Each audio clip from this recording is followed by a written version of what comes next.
Good afternoon. It is my great pleasure to give a presentation at a class act today. My name is Irwin King from the Department of Computer Science and Engineering.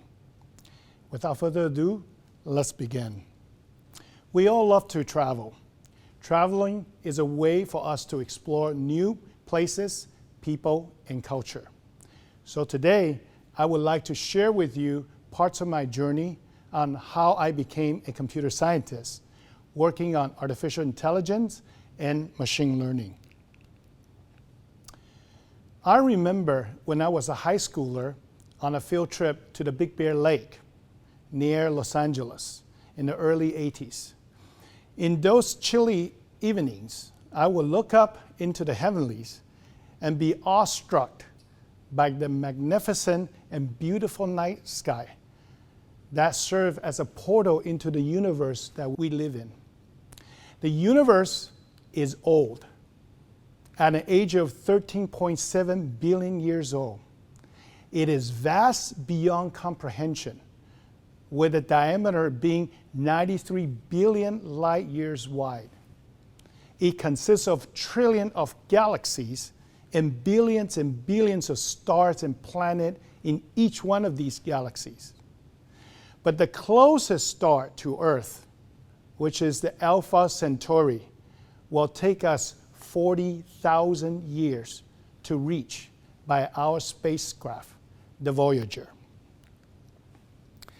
This fascination sowed the seed of my interest in science and engineering. I could still remember fondly the monologue from one of my favorite TV shows, the Star Trek, when Captain Kirk, played by William Shatner, opened the show with these words: "Space, the final frontier. These are the voyages of the Starship Enterprise. Its 5-year mission is to explore strange new worlds, to seek out new life and new civilization, and to boldly go where no man has gone before." And boldly I did go and explore my part of the universe by attending Caltech in Pasadena, California. However, instead of turning into an astronomer or astrophysicist, which Caltech is known for, I became a computer scientist, as I was fascinated by another universe that I have discovered within. During my time at Caltech, the world of computer was still in its infancy, but I sensed the great potential that lies within. We had mainframes, minis, workstations, and of course, personal computers, and my favorite, Apple. Equally inspiring, I was drawn into the computer, the electronic brain, and how the computer tries to mimic the human brain through hardware circuitries and software programs. So let's take a closer look at the 3-pound universe that gave rise to the popularity of AI. Our human brain is a fascinating piece of machinery. Although different from the heavenly universe, this 3-pound universe is no less fascinating and equally interesting. From a mere 3 pound, let's see what we could get with its equivalent in weight. We could get about a 1/3 gallon of milk that comes in at about 40 Hong Kong dollars. Or we could get 12 quarter-pounders from McDonald's at about 240 Hong Kong dollars. We could also get a book, a neuroscience book about the brain for a mere 1,200 Hong Kong dollars. Last but not least, we can also get 3 pounds of gold for a mere 520,000 Hong Kong dollars. However, you and I know that our 3-pound universe is priceless. Our human brain is separated into different parts with different functions. So let's take a closer look at our amazing brain and observe some fascinating facts. Okay, so our brain, 60% of our human brain is made of fat, within 25% of body's cholesterol. And 73% of our brain is just plain water. And 2% our body's total weight, our brain, but it uses 20% of its total energy and oxygen intake. Humans also have the largest brain proportional to the body weight of all mammals. And then we generate in our brain, on an average, 48.6 thoughts per minute. So on average, 70,000 thoughts per day. Our brain cannot feel pain because we have no pain sensors in our brain. So that's why we could actually operate our brain with the skull open. And each cell in the brain is unique, although they have similar types. Different types of neurons make up the fundamental building blocks of different areas in the brain. There are 86 billion neurons with 1 trillion glia, the supporting cells, and 1 quadrillion of connections inside our brain. The brain information travels up to a pretty impressive 268 miles per hour. However, it is still quite slow when compared to the speed of electrons. If we spread over the blood cell in the brain, it will be 60,000 miles long, and that could go around the world twice. You may not know this, but our brain actually loses around 50,000 neurons every day. But it also generates 1,500 neurons in the hippocampus area every day.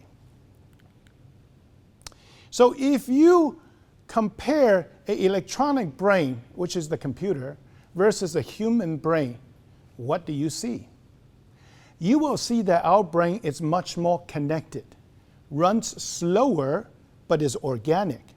It uses less energy and is redundant and resilient to noise and circuit problems. So although computer engineers want to achieve similar goals with a computer, their makeup are vastly different. Although computers have been around for over 50 years, only in recent years that artificial intelligence, or AI, has become popular. Personally, I believe there are 2 major factors that contributed to AI's popularity. First, it is the famous Moore's law in engineering, where the size of the transistor inside your computer is reduced by half, and the computational power is doubled every 2 years. On a log scale, this then is a linear line that we could extrapolate and expect computational power beyond 2020. Computer will only get smaller, denser, faster, more powerful, and uses less energy per transistor. Second is the arrival of big data that also provided an enormous data bank of knowledge so that we could train our machine learning models and algorithms to become smarter like humans. The AVs of big data are volume, value, veracity, visualization, variety, velocity, viscosity, and variety. Armed with Moore's law, that we will get faster computers, and with big data, where will AI be in the future? We could provide the future of AI, and we could divide the future of AI into 3 stages. Currently, we have the artificial narrow intelligence stage, where AI helps to execute specific tasks without the ability to self-expand functionalities. Perhaps in another 20 to 40 years, some believe that we will achieve artificial general intelligence, or AGI, where computers will perform broad tasks, reasons, and other capabilities that are comparable to humans. It is still debatable at this time, but some believe that artificial superintelligence will come soon after AGI, where AI will demonstrate intelligence beyond human capabilities. These days, AI permeates through almost all facets of society and industry, from entertainment to manufacturing and to healthcare. In the following slides, I will briefly touch upon how AI is leading the technology drive in a few of these key areas. In the healthcare, AI is helping doctors to perform diagnosis and recommend treatments. Moreover, robot-assisted surgery is becoming more and more common, with the likes of Da Vinci machines to perform minimally invasive surgeries. We now also have service robots that can help patients to recover and manage compliance. In manufacturing, autonomous robots are ushering the era of Industry 4.0, with quality checks and smart and predictive maintenance. AI could also help engineers to create designs that are sourced through collective intelligence. One exciting field is the human-robot collaboration, where robot-assisted exoskeleton can help humans to do work that cannot be done before. In transportation, AI can also help in different ways. For example, AI could take over the control in autonomous vehicle. With the help of AI, we will have better traffic management and better public safety with humans in mind. In the future, AI can also help in smart transportation planning and management that will greatly benefit the society. AI has also been used in creative arts. Composing music with AI algorithms has become popular, and it is demonstrated in this song that you hear. AI can also generate images, animations, movies, etc. for the visual arts. Eventually, AI could help in our writing to produce reports, news, articles, policies, and more. Perhaps one day, AI could be smart enough to write technical papers and do teachings, so my job will become redundant. Let's take a closer look at what and how AI is becoming more human through playing games. Games are essential to demonstrate intelligence, since one is pitted against another in battles that test each one's strategy, wit, and quickness. Here is a game of tic-tac-toe that I'm sure that you all know how to play, where one tries to win to have three symbols, X and O's, line up in a row, column, or in the diagonal.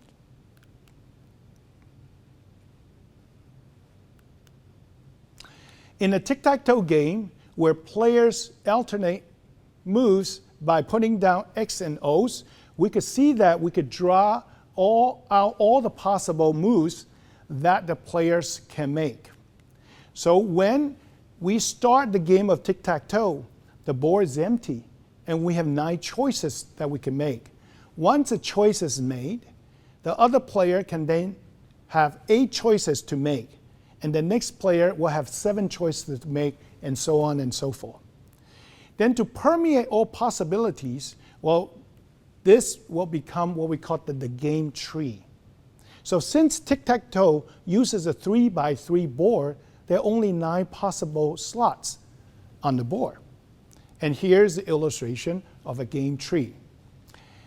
And if we count how many different possibilities there are in the game tree, we see that it is in the order of 100,000. For the game of tic-tac-toe, which seems to be quite complex. However, if you compare the game of tic-tac-toe with chess, then you can immediately see the difference in the game space complexity that jump from 10 raised to the 5th to 10 raised to the 123rd power. And that is 1 followed by 123 0 in terms of the complexity. Why this is important is until 1997, computer chess was a very challenging task to achieve because we tried to use fancy search algorithm to solve the problem.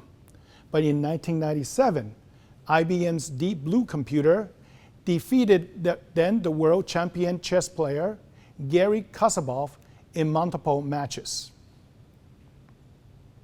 And when you compared this with the like of Shangqi or Go, Weiqi, chess looked dismally simple and easy since Go is 240 times more difficult and complex with respect to the game tree. Although Deep Blue won over Garry Kasparov in 1997, I never thought that we could ever overcome the game of Go, since it's much, much more difficult and harder to beat. However, with the advent of powerful computers and armed with AI intelligent and adaptive algorithms, AlphaGo was able to beat the Go world champion Lee Sedol in 2016. In a 5-day span in the March of 2016, the best Go player in the world at that time, Sedol Lee, lost to AlphaGo 1-4. Many people then talked about the nuclear winter of the human race, as there are more and more tasks that AI can outperform humans. So it is our human race, really doomed as AI and robots will overtake the world? Not so fast. Let's come back to where we started in the exploration of the interplay between our human brain and AI. Although AI has achieved much already, and much will be achieved in the years to come, there is still more about being a human that I believe will still take a very long time for the computer to mimic. These include the understanding of consciousness, creativity, intuition, id, ego, superego, will and desire, and the ability for us humans to make errors and to forgive. In a quiet corner of the Sistine Chapel in the Vatican in Italy, the creation of Adam, Fresco, which is this really depict on the ceiling, was painted by the great Italian artist Michelangelo in 1500s. It depicts the biblical creation narrative from the book of Genesis, in which God gives life to Adam, the first man. And similarly, we are in the process of creating and trying to give life to an AI robot that might serve all mankind. Will a robot be one day smarter than us? Will AI overtake our human race? These are interesting questions still yet to be explored further on our journey. However, Albert Einstein, who is considered the greatest mind in the 20th century, once said, "The true sign of intelligence is not knowledge, but imagination." I'd like to leave you with a poem by William Blake, who spoke about seeing the infinite universe and the eternity of time through small things in the moment, just like what we hold the 3-pound universe in our hand. The poem reads, "To see a world in a grain of sand, and a heaven in a wild flower, hold infinity in the palm of your hand, and eternity in an hour." How beautiful is it that we have our intelligent universe within this 3 pound of gray matters to learn and admire from.